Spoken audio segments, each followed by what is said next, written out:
नहीं। प्रश्न सूक्ष्मीकरण साधना का है, जो हम इन दिनों कर रहे हैं। ये एक विशेष साधना है जो स्थूल शरीर के रहते हुए भी की जा सकती है और उसे त्यागने के उपरांत भी करनी पड़ती है।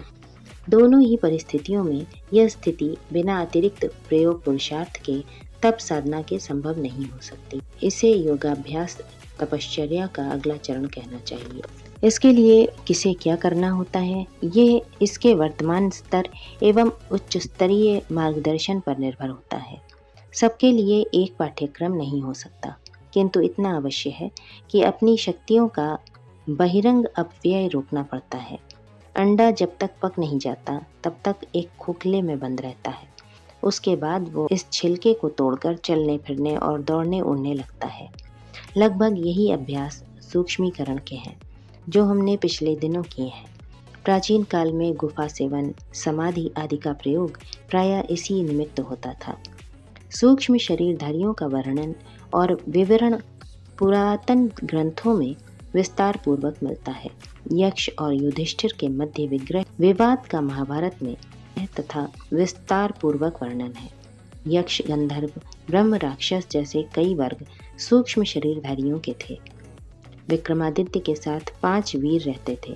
शिवाजी के गण वीरभद्र कहलाते थे। भूत प्रेत, जिंद, मसानों की अलग ही बिरादरी थी। अल्लादीन का चिराग जिनने पढ़ा है, उन्हें इस समुदाय की गतिविधियों की जानकारी होगी। छाया पुरुष द्वारा साधना में अपने निज के शरीर से ही एक अतिरिक्त सत्ता गढ़ ली जाती है और वो एक समर्थ साथी सहयोगी जैसा काम करती है।